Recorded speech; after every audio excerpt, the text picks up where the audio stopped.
dekat-dekat saja dilupakan ya. Nah, jadi dia dipisahkan historical research ini yang memang pendekatannya past event, peristiwa-peristiwa di masa lalu. Yang kita maksud peristiwa di masa lalu kalau dalam pemahaman saya adalah jangan masa lalu seakan-akan yang nanti 100-200 tahun yang lalu. Yang sudah terjadi, ya, yang sudah terjadi itu sudah masuk di kain sejarah. Oke. Investigate past event and impact on the present, dan dampaknya dengan sekarang, apa yang terjadi kemarin, dampaknya hari ini, itu dikaji dalam riset sejarah. Misalnya, kalau ini kita lihat ini kok mahasiswa pola sikap dan perilaku etikanya ini saat ini agak beda. Itu dampak dari apa yang terjadi kemarin, apa yang kemarin Jawa atau kemarin yang sudah berlalu.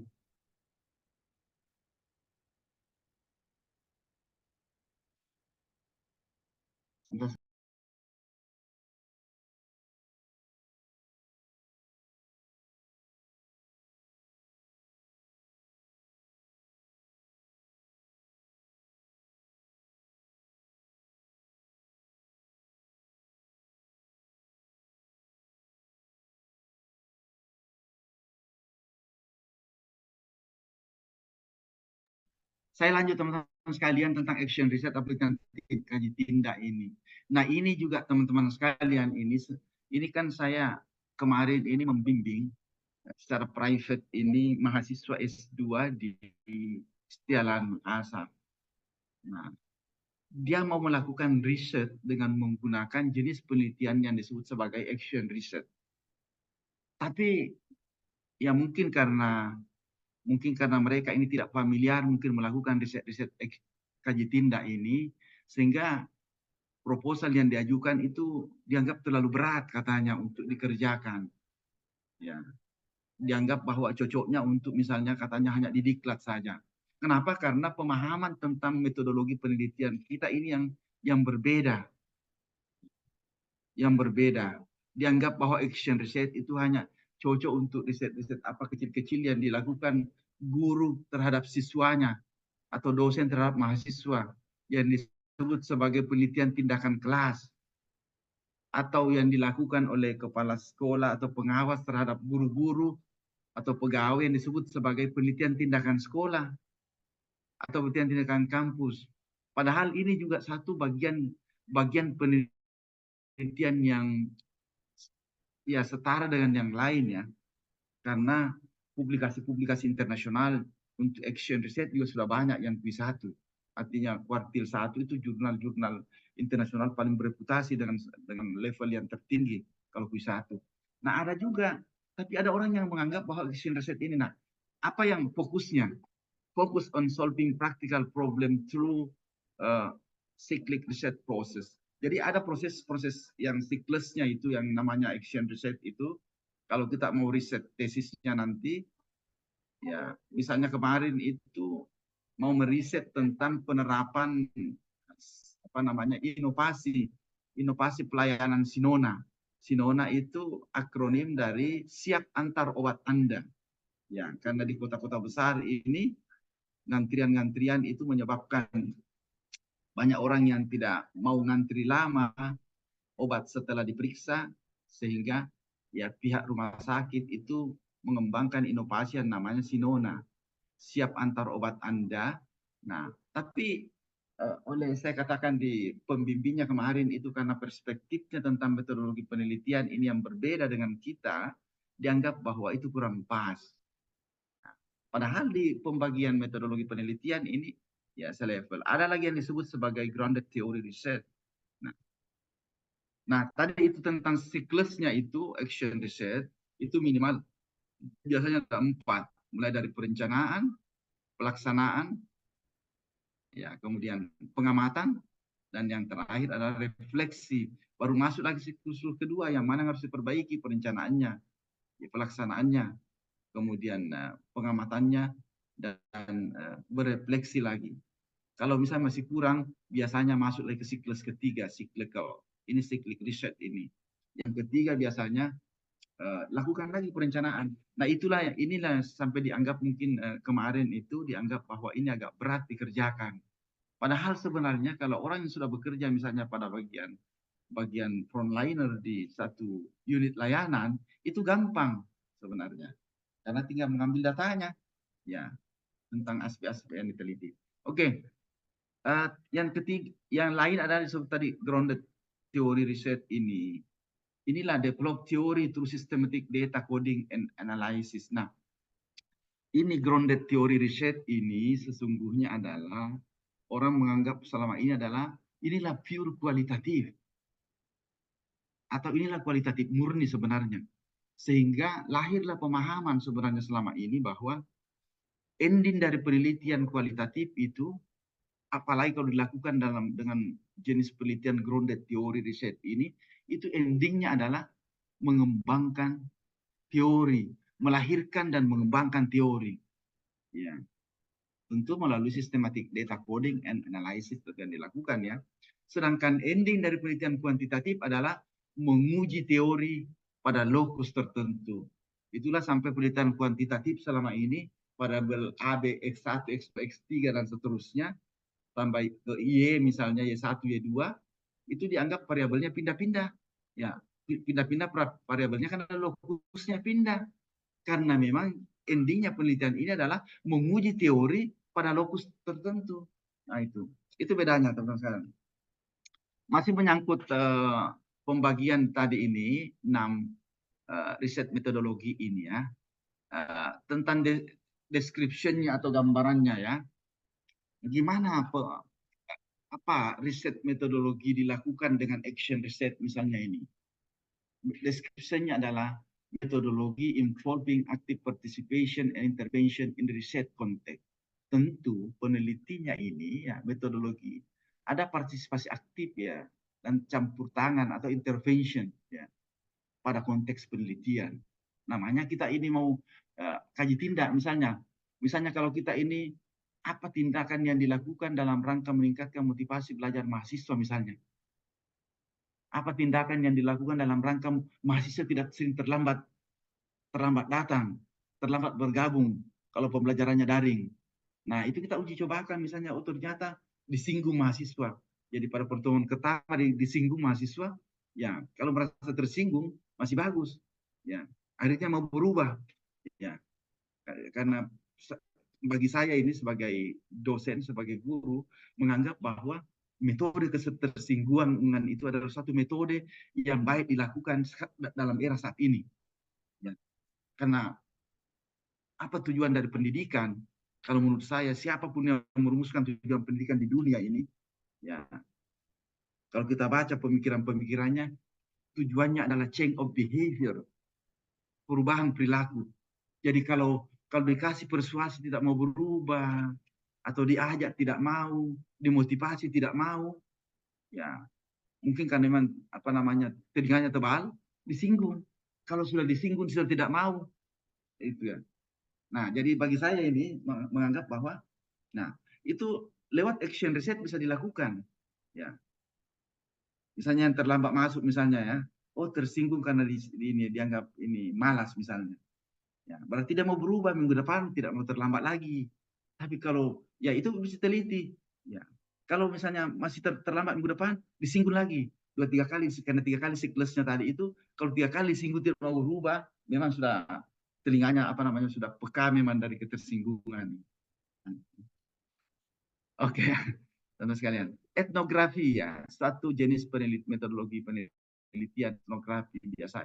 Ini dia bagian dari penelitian kualitatif sebenarnya ya. Metode penelitian kualitatif yang mengkaji dan memahami culture. Ya, studying and understanding culture and social practice through participant observation. Ya, penelitian etnografi itu memang terlibat dalam kancah ya. Mempelajari misalnya saya ini misalnya kenapa saya ini misalnya apa ini karena ada asisten saya 2 orang di sini lebih saya singgung saja ya ya saya contoh saja.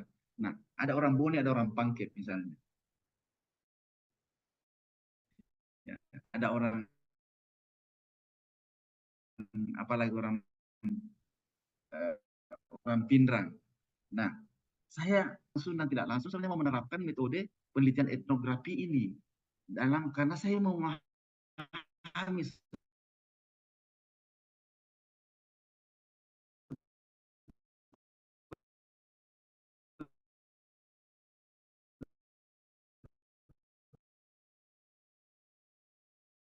apa culture-nya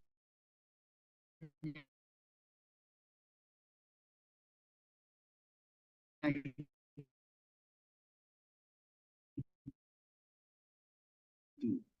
ya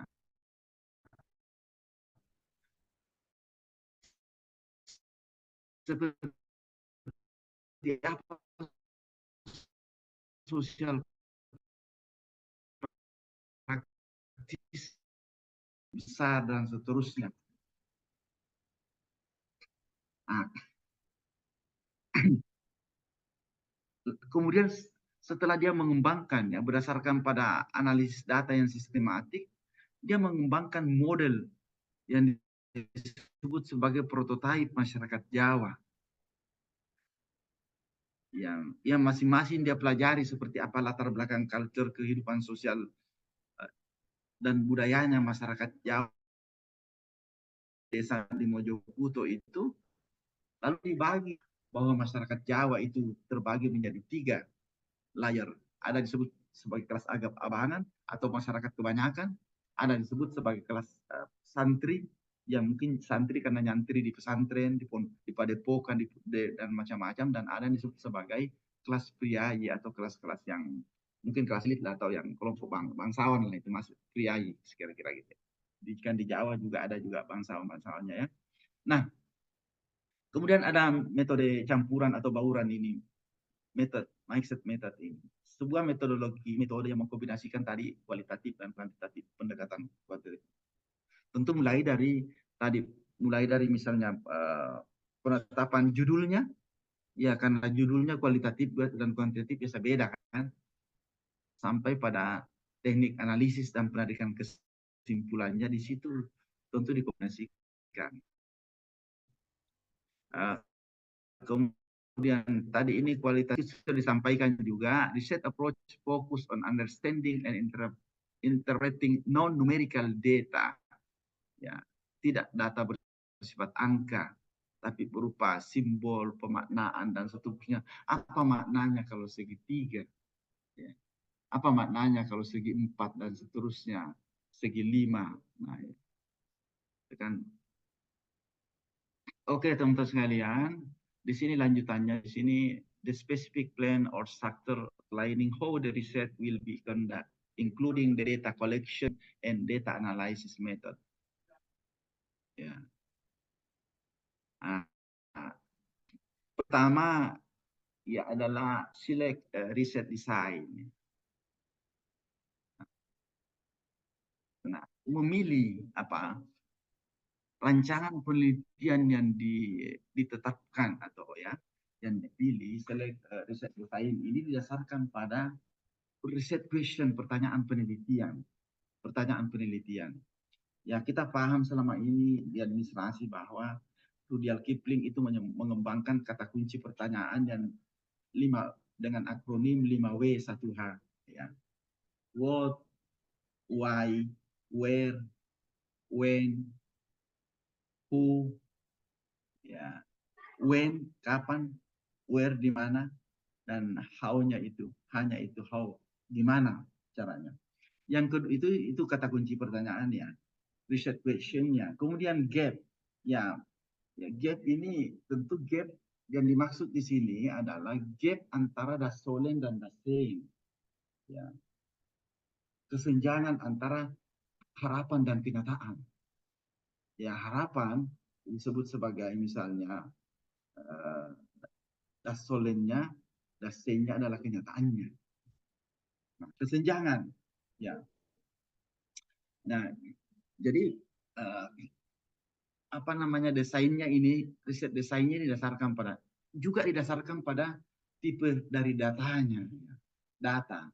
Ya nanti kita akan berbicara tentang tipe dan skala data ya. tipe dan skala data, pengukuran data itu kan, yang dimulai data nominal, ordinal, interval, dan rasio itu.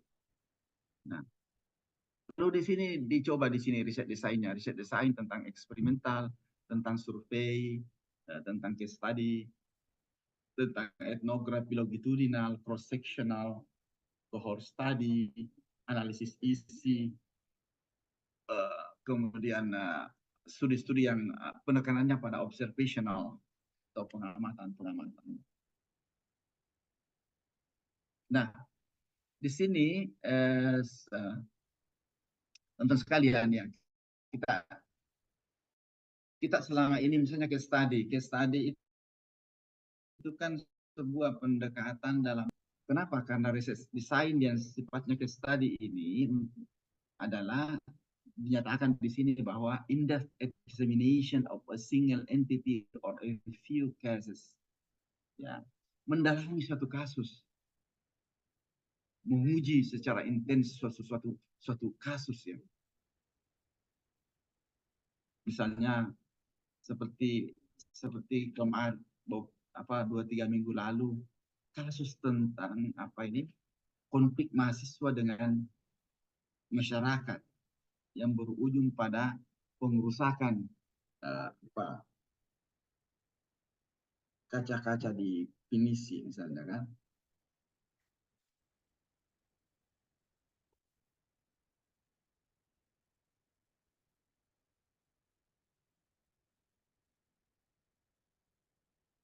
Nah di situ kan dicoba dipelajari gimana apa penyebabnya. Ya, kami dalam diskusi-diskusi di grup itu menceritakan bahwa selama ini dilihat dari timingnya waktu kejadiannya, setiap sudah ditarik kesimpulan, setiap demo mahasiswa di malam hari berujung dengan kerusuhan.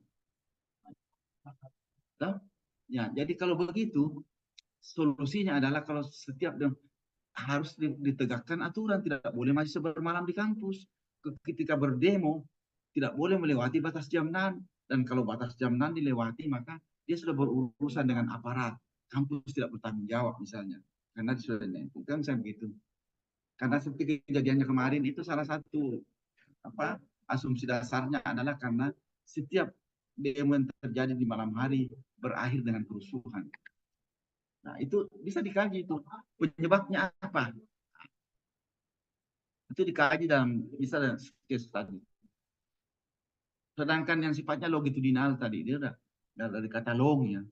Long artinya panjang atau lama di sini. Study tentang sampel.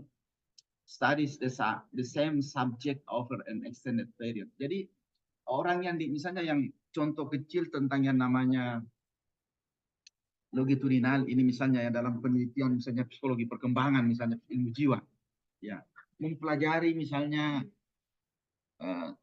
ini ada 2 asisten saya di sini, ada orang Pangkep 1, orang Bone 1, mempelajari itu Andira waktu masih anak-anak ya, sampai akhirnya Andira tumbuh sekarang menjadi selesai S2 dan sebentar lagi misalnya mendaftar untuk jadi dosen. Itu dipelajari itu ya dalam studi yang sifatnya longitudinal. Nah, termasuk juga di sampingnya asisten saya ini namanya Anita ya. Nah, dipelajari gimana perilaku Anita di masa kanak-kanak, remaja ya, sampai sekarang sudah mulai tumbuh dan sudah selesai S2 juga. Nah, itu namanya studi longitudinal. Ya, same subject over an extended period, dalam waktu yang cukup lama gitu, sesuai namanya. Dan banyak hal yang dipelajari seperti itu ya. Misalnya kami juga melakukan selama ini sesungguhnya secara tidak langsung melakukan observasi atau pengamatan tentang karakter perilaku mahasiswa dari tahun ke tahun. Ya. Dari pergantian era di era Orde Baru, kemudian masuk era reformasi, baru masuk era sekarang, dan seterusnya. Itu bisa dikaji dengan studi menggunakan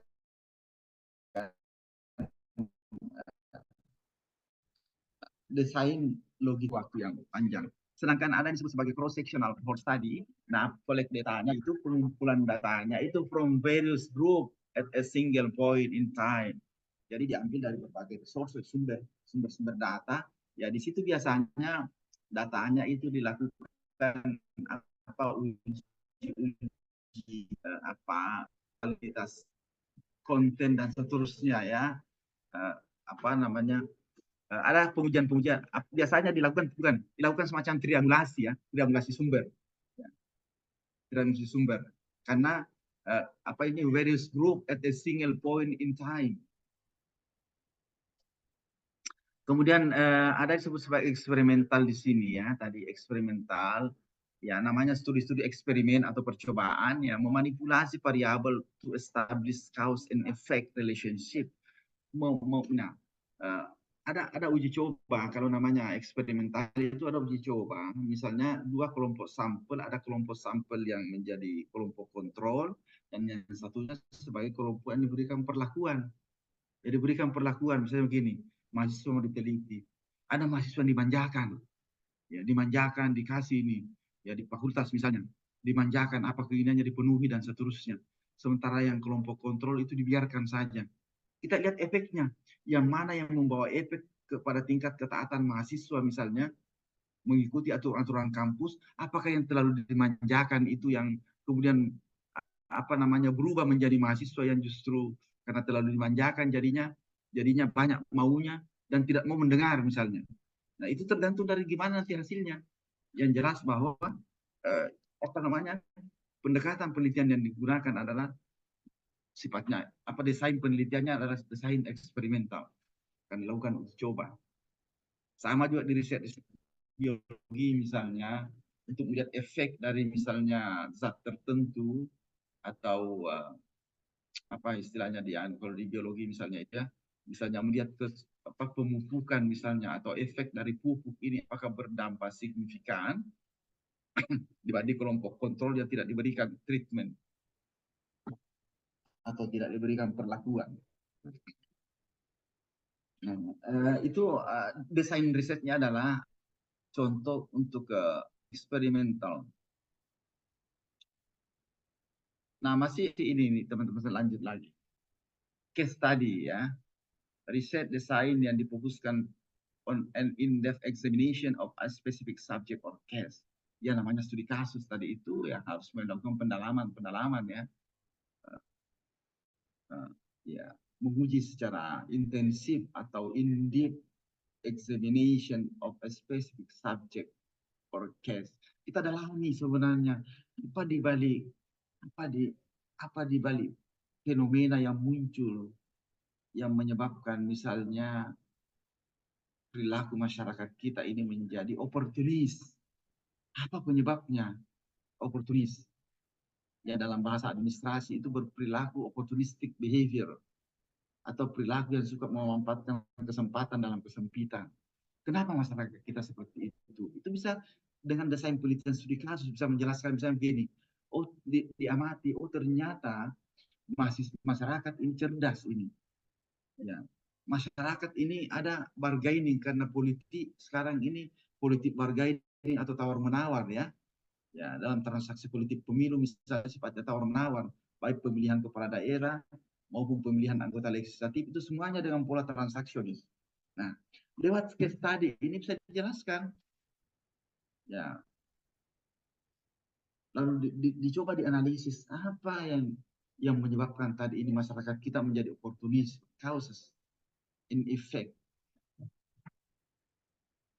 Nah, mungkin ditemukan bahwa memang benar pembelajaran sosial yang diterima oleh masyarakat dari anggota-anggota calon anggota DPR atau calon pejabat-pejabat di daerah ya itu memang diajari untuk transaksi seperti yang terjadi sekarang ya untuk memilih misalnya orang tertentu maka ya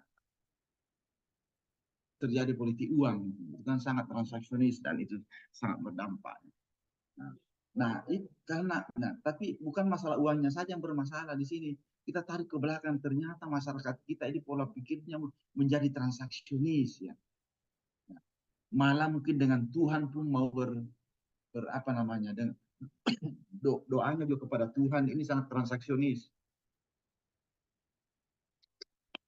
Ya, sampai ada yang berdoa misalnya, ya Allah, kenapa setiap malam saya berdoa ini tidak pernah saya terpenuhi doa saya. Ini sudah apa namanya, berdoa pun kepada Tuhan ini sudah sangat transaksionis ya. Itu karena terbiasa, terbiasa dan dibiasakan dengan perilaku-perilaku sekarang ini apa namanya, dengan pola-pola pemilihan yang sangat apa syarat dengan politik uang, dengan pola transaksionis seperti ini kan, sehingga sampai pada kesimpulan sekarang bahwa kalau mau jadi pejabat harus kaya dulu, kalau tidak harus pakai investor yang kemudian juga nanti akan bertransaksi juga proyek-proyek setelah terpilih dan seterusnya. Ini bisa dikaji dengan case study atau studi kasus tadi yang kita mau melihat sebenarnya apa penyebabnya, kenapa pola hidup masyarakat ini menjadi sangat transaksionis.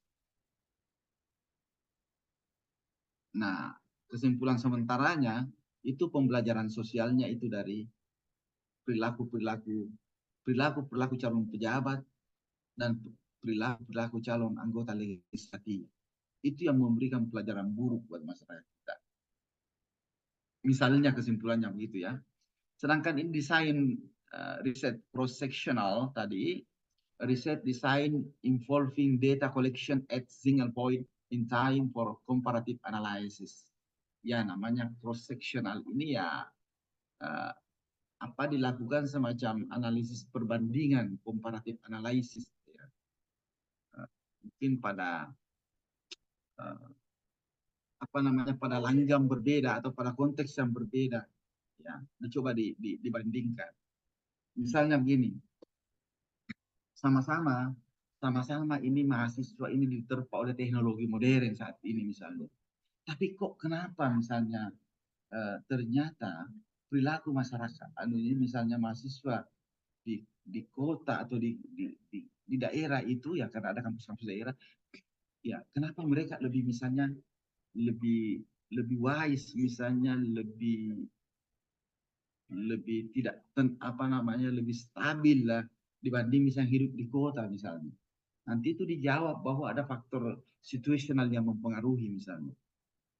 Nah, riset desainnya itu bisa bersifat cross sectional. Nah, kalau dari historical ini dari kata histori atau sejarah, riset desain tadi yang menginvolving atau melibatkan study of past event, peristiwa-peristiwa kejadian-kejadian di masa lalu, konteks di masa lalu, dan dampaknya pada situasi kekinian. Apa dampaknya sekarang ini? Kalau tadi itu disebabkan oleh gurunya, maka peribahasa yang menyatakan perilaku mahasiswa atau siswa itu disebabkan oleh gurunya, maka benarlah peribahasa yang menyatakan bahwa kalau guru kencing berlari, maka murid kencing berlari mengencing gurunya. Ya itulah beratnya jadi guru ya. Jadi pengajar gampang.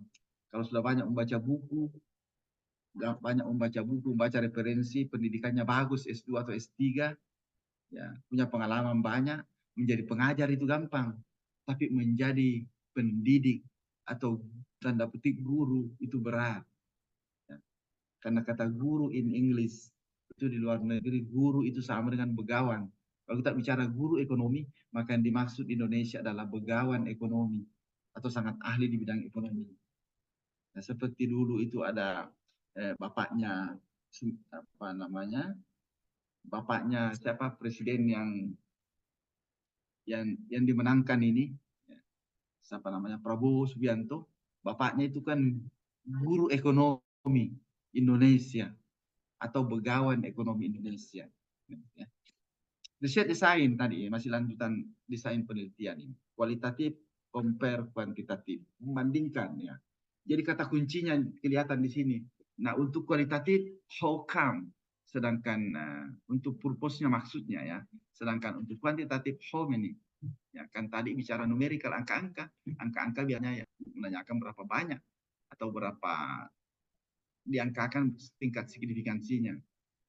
Kemudian dari segi apa namanya nilai kebaikannya ini atau dari dua jenis penelitian ini, from data to grounded theory untuk kualitatif dan untuk kuantitatif ya test teori and hypothesis with fact, menguji teori dan hipotesis, atau melihat tingkat kesesuaiannya dengan apa yang senyatanya. Tipe datanya untuk kualitatif itu sifatnya berupa ya kata-kata, kalimat. Ya, seperti kita di Sulawesi Selatan katanya yang sudah ditulis dalam bukunya itu mantan Bupati Wajo itu ya dengan judul uh, Trisipaka. Ya saya istilahkan Trisipaka karena tiga. Ya Sipaka tahu, Sipaka ingat, Sipaka lebih. Saya bilang itu hanya cerita di buku saja. Ya. Kalau mau lihat buktinya, coba di jalan raya. Apakah terjadi Sipaka tahu orang, Sipaka ingat atau Sipaka lebih? Yang terjadi di jalan adalah lebih banyak Sipaka larro, membuat jengkel orang. Ya, perempuan biasanya mau belok kiri, weser kanan. Ya, langsung stop, tidak kasih weser kiri misalnya. Padahal sudah aturannya tidak tertulis atau tertulis dan tidak tertulis bahwa ketika kita mau stop misalnya, ya, dan karena di Indonesia ini berjalan di sebelah kiri, maka semestinya harus menyalakan lampu sebelah kiri. Jangan seperti kemarin itu mau belok apa namanya? Mau belok kanan wisir kiri. Nah, untuk kualitatif tadi ini word dengan kata-kata dan dengan simbol. Kata-kata, simbol juga dengan suara juga. Sampai saya bilang begini, kemarin saya bilang di sopir saya, mestinya ini sekarang ini pabrik atau perusahaan-perusahaan motor itu WSR-nya itu harus tetap yang apa namanya ada kedengaran suaranya seperti dulu. Ya karena ada sadar suaranya, seringkali pengendaranya itu tidak dengar kalau telinganya agak peka, ya, apa namanya agak apa sih istilah telinganya ini, agak lalot misalnya ya. Jadi apa kualitatif ini kan apa namanya tipe datanya bisa berupa tadi kata-kata, bisa simbol-simbol, ya mungkin bisa dengan suara juga ya, suara dan seterusnya. Kemudian sedangkan untuk kuantitatif ya bersifat number, angka-angka. Sedangkan di sini nanti apa namanya kualitatif ini data collection-nya atau pengumpulan datanya tentu banyak dilakukan dalam bentuk atau dengan menggunakan teknik pengamatan atau observasi dan dari situ kemudian diinterpretasikan atau ditafsirkan. Sedangkan untuk kuantitatif data collection-nya itu dengan dalam bentuk measure atau mengukur ya kemudian tes metadata dan menguji ya, metadatanya diuji. Misalnya begini, oh Bu Dokter, nah, kemudian lanjut ke ini, sambil dulu dulu ya, habis upacara kayaknya nih. Oh 17 kan? Stop ini. Saya itu kadang-kala sudah kalau kami memang tidak ada proses penyadarannya Bu Dokter karena tidak ada lagi upacara 17-an. Tidak ada. Jadi memang kami dibuat memang ini diuji kesadaran untuk hal yang lain bukan dengan simbolik itu. Saya lanjut sedikit lagi. Kemudian ini lagi ya dari desain kualitatif kuantitatif itu dilihat dari analisisnya teman-teman sekalian. Ya kualitatif manual grouping of data. Kan kenapa manual grouping of data pengelompokan datanya secara manual karena kan selama ini variabelnya untuk kualitatif bukan kita tidak gunakan istilah variabel. Meskipun sering kata-kata itu digunakan univariat, sifatnya univariat. Kalau yang sifat datanya untuk yang kuantitatif itu kan multivariat. Yang analisisnya biasanya dilakukan dalam bentuk statistik ini ya. Ini tadi saya ulangi lagi bahwa ini sedikit ini materi ini agak ekstrim ya, karena yang dia maksud adalah hanya kuantitatif saja yang menggunakan statistical analysis. Padahal teman-teman sekalian, ya, baik penelitian deskriptif kualitatif maupun kuantitatif sama-sama bisa menggunakan teknik analisis. Ya, karena kita bedanya adalah saya ulangi lagi untuk jenis penelitian kualitatif analisis statistiknya disebut statistik deskriptif, sedangkan untuk sebaliknya adalah analisis statistik inferensial. Itu teman-teman sekalian ya. Jadi banyak hal yang perlu dikepahami nanti supaya kita tidak lata lagi dalam membuat proposal, membuat penelitian ini ya. Sampai di sini silahkan dulu teman-teman sekalian, ini cermati dulu. Ini PPT nomor berapa nih? Nomor 26, 27. Masih ada 2 PPT ini. Silahkan dicermati dulu karena saya ada iklan dulu mau lewat.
Halo, teman-teman sekalian, masih masih di dalam.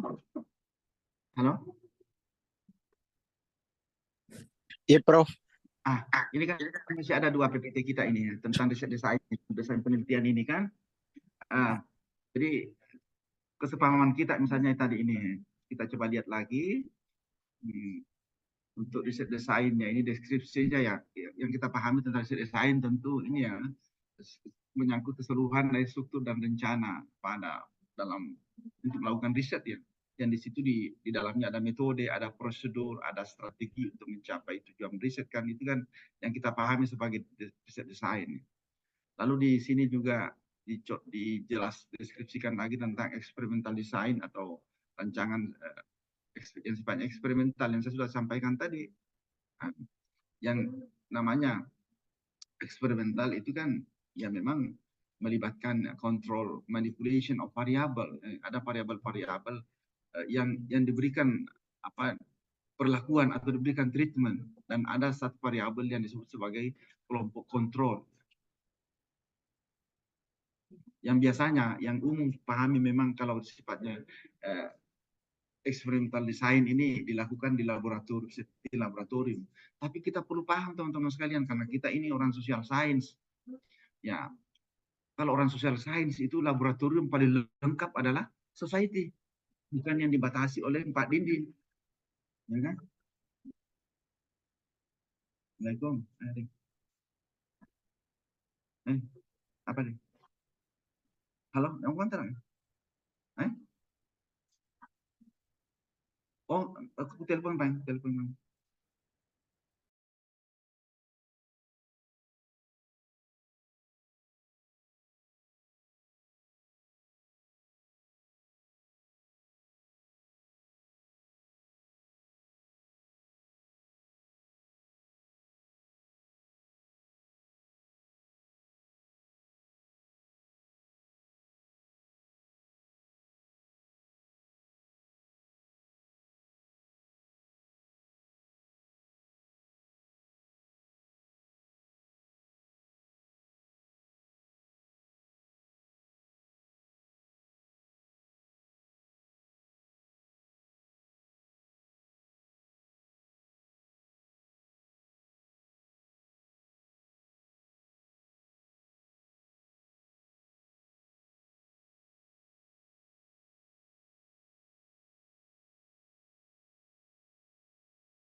Maaf, teman sekalian sedikit lagi ya. Eh, ya, tentu kita sudah paham ya kalau sama-sama membaca itu ya, supaya kita ada kesepahaman tentang apa desain penelitian ini ya. Jadi nanti ketika kita membuat desain penelitian, tentu komponen-komponen yang disampaikan di sini bahwa di dalamnya uh, ya kelihatan metodenya, prosedurnya, strategi untuk mencapai tujuan penelitian itu memang sudah tergambar dalam desain penelitian kita itu. Karena nanti di pasca sarjana UNM juga saya kira apa di proposal penelitian itu atau di penelitian memang ada sub tentang desain penelitian atau rancangan penelitian. Masih untuk penjelasan teman-teman sekalian ya, ada sifatnya misalnya untuk jenis penelitian apa pendekatan penelitian yang survei yang biasanya banyak pada jenis penelitian kuantitatif ya. Di sini juga dijelaskan tentu ya dengan menggunakan ya utilize structure questionnaire or interview to collect quantitative data ya untuk mengumpulkan datanya. Nah, yang kedua di sini di survei riset desainnya ini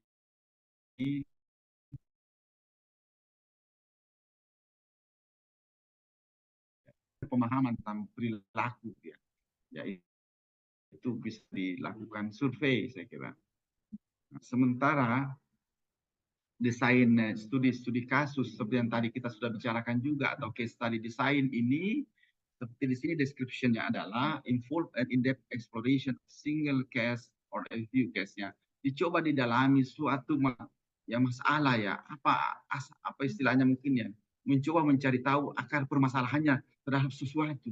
Ya, seperti yang saya contohkan tadi, mahasiswa kenapa terjadi lagi misalnya apa mahasiswa bentrok dengan misalnya masyarakat ini. Apakah karena penyebabnya itu disebabkan karena apa seperti dugaan selama ini karena polisi kewalahan menghadapi misalnya masyarakat ataukah sudah polisi sudah dia lihat bahwa mahasiswa sudah berhadapan dengan masyarakat dan polisi ini saja mungkin toh tidak mau mengambil risiko misalnya atau apa ini yang muncul tapi seorang peneliti dengan kasus seperti itu dengan case study design yang digunakan maka itu tadi in-depth exploration dari kata in-depth ini artinya mencoba mendalami ya kasusnya. Ya, itu istilahnya selama ini kalau di kasus mendalami in-depth itu yang sampai karena nah, tentu yang dibutuhkan adalah provide rich context specific insight yaitu uh, apa kita harus memperoleh informasi yang kaya tentang yang dimaksud itu. Jangan kita buru-buru mengambil kesimpulan seperti yang saya katakan tadi itu ya langsung menyimpulkan bahwa katanya polisi ini misalnya cuci tangan karena sudah berhadapan dengan masyarakat itu terlalu kesimpulan terlalu dini ya kita harus provide rich dan konteks spesifik pemahaman tertentu atau mendalam terhadap konteksnya seperti karena setiap event yang terjadi biasanya dilatari oleh sesuatu yang boleh jadi berbeda waktunya berbeda juga penyebabnya. Nah itu lewat case study design itu saya kira dikembangkan. Sedangkan etnografi desain atau rancangan yang sifatnya atau pendekatan etnografi ini, nah memang melakukan pendalaman-pendalaman untuk memperoleh pemahaman tentang culture, behavior, and context. Ya. Dan biasanya memang penelitian harus dilakukan dalam bentuk penelitian partisipan. Ya. Istilahnya ini kalau dalam bahasa knowledge itu untuk memperoleh tacit knowledge-nya itu misalnya orang atau suatu kelompok atau di masyarakat maka kita harus masuk dalam sama-sama hidup bersama ya supaya kita bisa memahami culture-nya, behavior-nya dan konteksnya. Nah, bidang-bidang kajian yang menggunakan ethnographic design ini ya itu biasanya kajian-kajian antropologi dan sosiologi. Nah, jadi termasuk kita sebenarnya ini karena tadi itu menyangkut masalah behavior ya. Untuk mempelajari perilaku misalnya pegawai di kantor. Jangan memperilaku pegawai di kantor persepsi.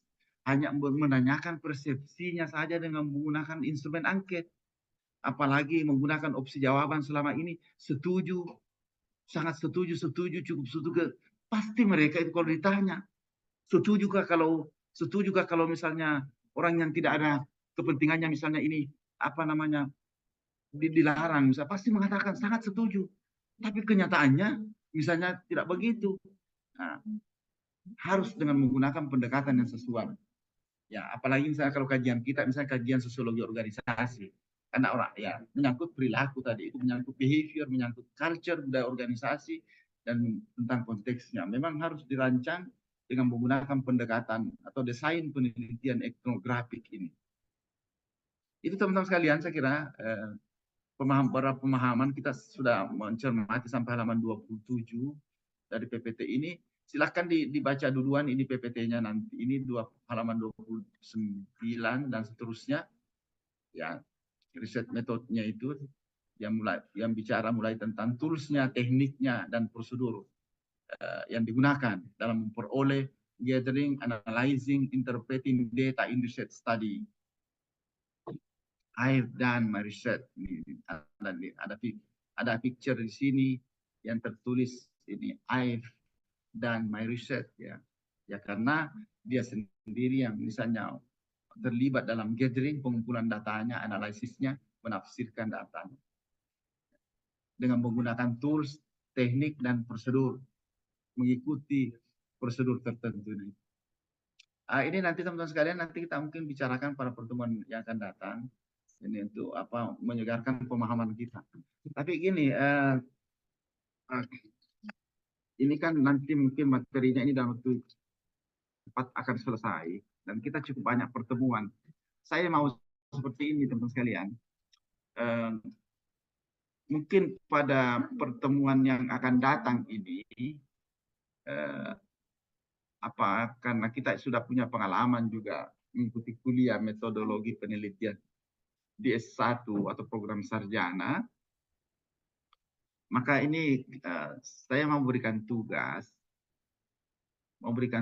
nanti ini pada pertemuan yang akan datang, misalnya di pertemuan ketiga yang akan datang ini sudah ada misalnya judul sudah jelas, lalu tadi itu dicoba dirumuskanlah semacam bab 1 di proposal bab 1 begitu.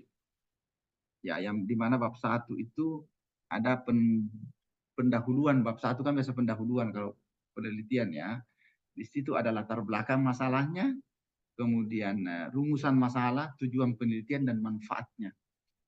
Nah, supaya nanti selesai mata kuliah ini, teman-teman sekalian sudah punya semacam draft proposal penelitian yang tinggal nanti dikembangkan untuk menjadi apa namanya tesisnya. Kira-kira itu tugasnya teman-teman sekalian. Silahkan nanti bekerja masing-masing, tugas individu dari 9 orang ini masing-masing memilih tema atau topik ya. Memilih tema atau topik, lalu bikin latar belakangnya. Nah, ingat teman-teman sekalian ya, kita itu mudah mengatakan bahwa di latar belakang itu harus ada jelas perspektif filosofi teorinya, satu.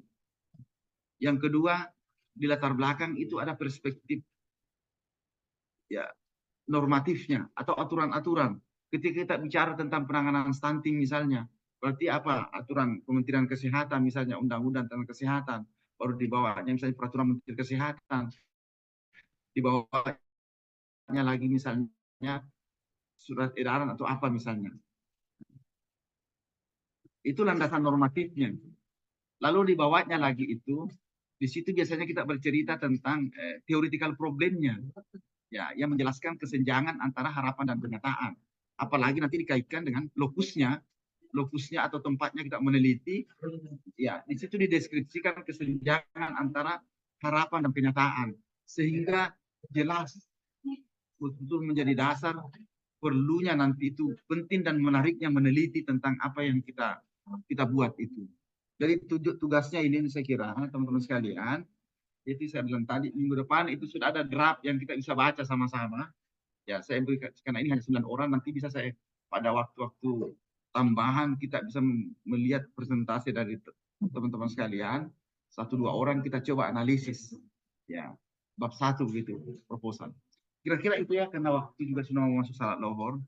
saya minta ketua tingkat ini membuat apa namanya screenshot untuk bukti pertemuan karena nanti saya akan masukkan sama oke sebagai dokumentasi pertemuan kedua ini. Itu kira-kira teman sekalian beberapa menit ini ke depan ini kalau ada yang mau disampaikan silakan.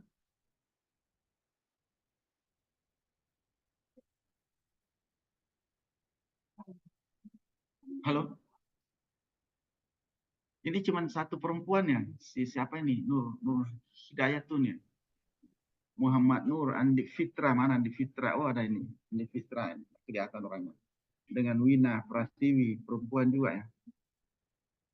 Oh, sorry Andi. Andi Fitra ya. Sorry.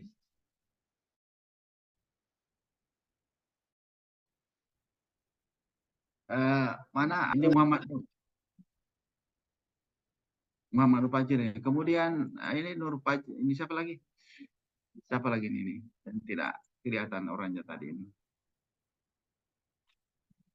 Itu ya teman-teman sekalian ya, supaya nanti apa kita bisa lebih nyata lah ini ya hasilnya dari mata kuliah kita ini nanti lahir draft proposal penelitian yang tentu yang terkait pilih memang yang terkait temanya dengan nanti rencana tesisnya.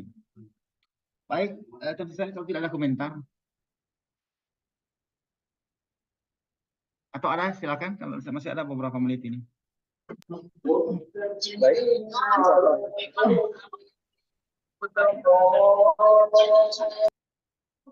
Ada yang mau disampaikan, Nur? Izin Prof. Saya hanya mengenai gasolen dan gasolan. Suaranya. Gasolen dan gasolan. Gasolen. Dasein dan dasolen itu bahasa Jeneponto itu. Dasein dan gasolen. Dasein dari kata C apa yang senyatanya atau dilihat, dasein dan dasolen apa yang seharusnya. Jadi masalah itu sesungguhnya adalah kesenjangan antara apa yang senyatanya dan apa yang diharapkan. Antara itu yang dia bahwa misalnya tadi itu bahwa penyelenggara pelayanan publik saat ini atau ASN sekarang ini harus mengikuti apa itu ada Pak Jokowi itu ya berakhlak itu akronim berakhlak. Tapi ya, itu seharusnya begitu kan. Tapi senyatanya tidak begitu. Nah, berarti ada masalah kan? Misalnya di UNN misalnya, ya, ternyata tidak berakhlak ini misalnya dosen-dosen di UNN. Jadi akhirnya kita mengatakan bahwa ada masalah yang mendasari perlunya penelitian tentang performance kinerja penyelenggara negara atau kinerja aparatur sipil negara yang bekerja di UNN. Karena tadi itu tidak mengikuti misalnya apa seharusnya seperti yang diarahkan oleh Pak Jokowi dengan apa akronim atau singkatan tadi itu berakhlak.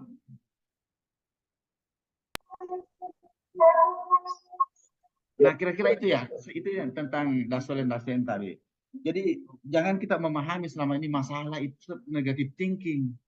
Ya, kita karena misalnya begini, sehingga nanti ada orang yang melihat bahwa wah ini tidak ada masalah kalau begini. Nah, kalau misalnya gini ada sesuatu yang ideal yang akan dicapai, tapi apa namanya yang senyatanya itu belum sampai ke sana, berarti ada kesenjangan antara yang ideal dengan apa yang seharusnya ya. Nah, kalau dalam bahasanya itu Herbert Simon itu ada kesenjangan antara fact and value. Karena ada kata kunci di bukunya itu. Antara fakta dan nilai. Sebenarnya dia mau mengatakan begitu.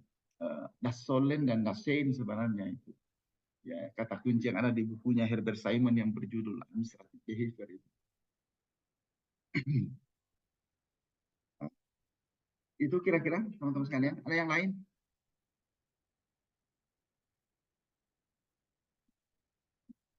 Kalau tidak ada ya, kita cukupkan pertemuan. Terima kasih atas kehadirannya di link Zoom ini. Salam sehat selalu.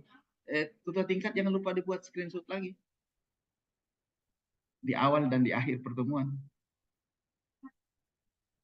Karena saya nanti akan masukkan di SAMOKE, nanti saya bikin SPP dengan satuan acara pembelajaran di SAMOKE, saya masukkan di pertemuan kedua nanti sebagai dokumentasi. Baik, kalau tidak ada lagi, sampai ketemu pada pertemuan yang akan datang. Salam sehat selalu. Nah, teman-teman sekalian yang ada di Makassar, ya ada di dekat di kampus, sebentar jam 4 sore ada promosi doktor ya. Jangan ada yang mau mampir di kampus lihat promosi doktor, saya sebagai pembimbing atau promotor dalam promosinya. Jadi bagus kalau rame-rame. Sekali lagi, Assalamualaikum warahmatullahi wabarakatuh. Waalaikumsalam warahmatullahi wabarakatuh. Data